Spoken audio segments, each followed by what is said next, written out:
Welcome. Today we'll learn how to find the factors of algebraic terms by looking at a specific example. Let's look at our problem. We need to find the factors of the term negative 4p q squared from the expression 9p squared q squared minus 4p q squared. We're given four options to choose from. Before we look at the options, let's understand what factors are.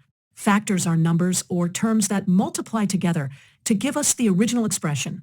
For example, the factors of 12 are 1, 2, 3, 4, 6, and 12 because these numbers can multiply in different combinations to give us 12. Now, let's focus on our term negative 4pq squared. To find its factors, we need to break it down into its simplest parts that multiply together. Let's analyze each part. First, we have the numerical coefficient negative 4. Then we have the variable p with an exponent of 1. Finally, we have q squared, which means q appears twice as a factor. Let's write out all these factors. When we multiply negative 4 times p times q, we get back our original term negative 4pq squared. Now let's look at our options again. Option A shows the terms of the original expression, not the factors of negative 4pq squared. Option B only shows numerical coefficients. Option C shows all individual factors, negative 4p, q, and q. Option D only shows the numerical coefficient. Therefore, the correct answer is option C, negative 4p, q. We can verify this because when we multiply these factors together, we get our original term negative 4pq squared.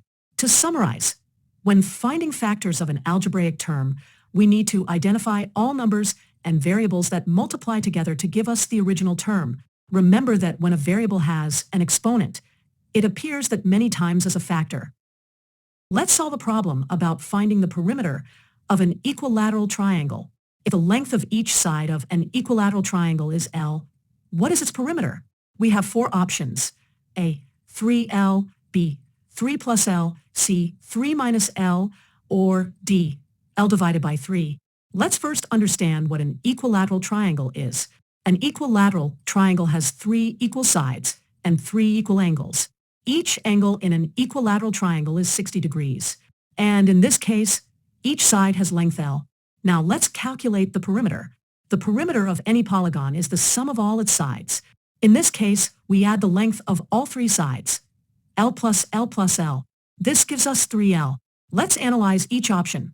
Option A is 3L, which matches our calculation. Option B is 3 plus L, which is incorrect because we're multiplying by 3, not adding 3. Option C is 3 minus L, which is also incorrect for the same reason. And option D is L divided by 3, which would give us a smaller value than L, not the sum of 3 sides. Therefore, the correct answer is option A, 3L.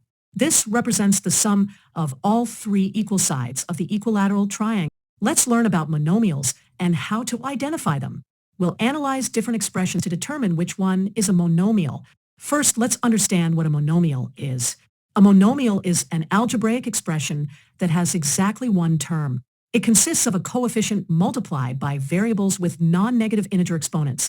Most importantly, a monomial cannot contain addition, subtraction, or division by variables.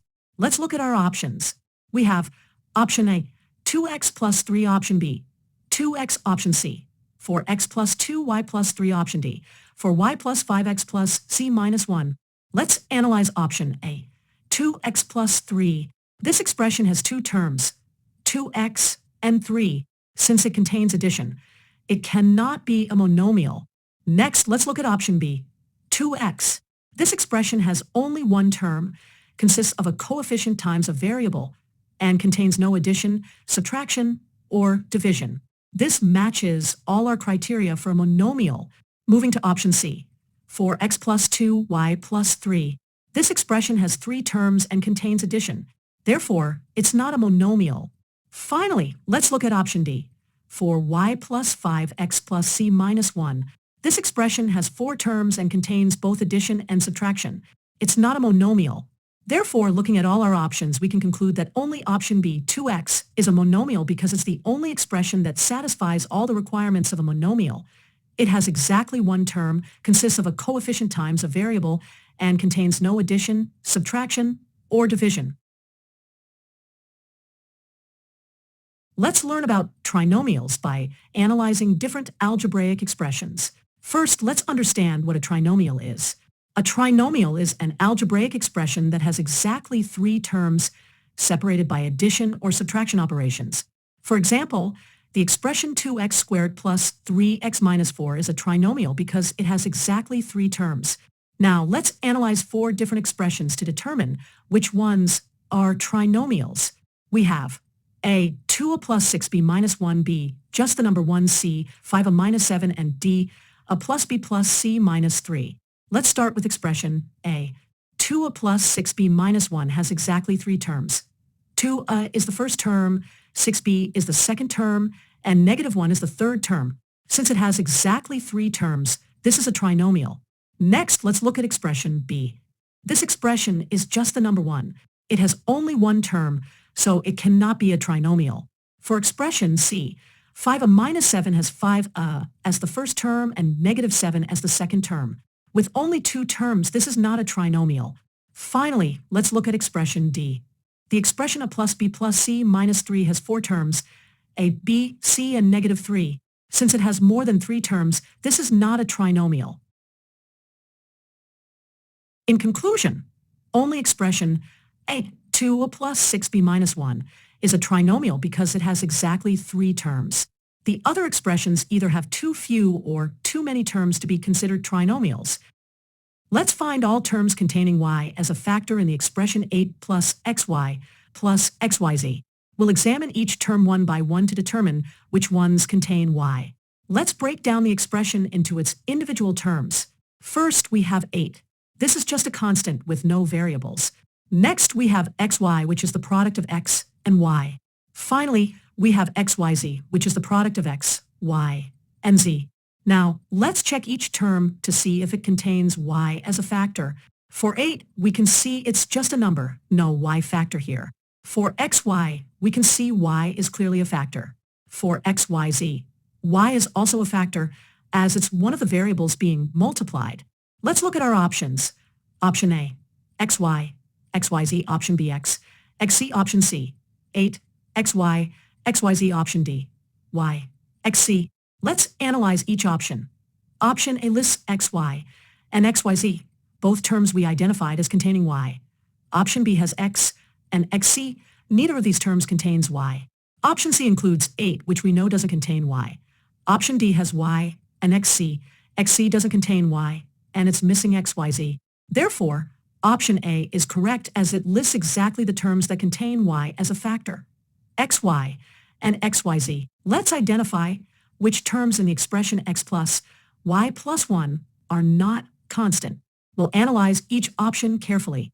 Before we begin, let's understand what constant and non-constant terms are. A constant term is a number that doesn't change. It has no variables. A non-constant term contains at least one variable, like x or y. Let's analyze each term in our expression x plus y plus 1. First, x is a variable term, so it's non-constant. Next, y is also a variable term, so it's non-constant. Finally, 1 is just a number with no variables, so it is constant. Now, let's look at our options. We have option A x, y, and one option B x, and y only option C x, and one option D, y and 1. Let's evaluate each option. Option A includes 1, which is constant, so this can't be correct. Option B includes only x and y, which are both non-constant terms. This looks promising. Option C includes 1, which is constant, and is missing y, which is non-constant. This isn't correct. Option D includes 1, which is constant, and is missing x, which is non-constant. This isn't correct either. Therefore, option B is correct because it only includes the non-constant terms x and y, and excludes the constant term 1. Remember, when identifying non-constant terms, look for terms that contain variables. Numbers without variables are constant terms and should not be included.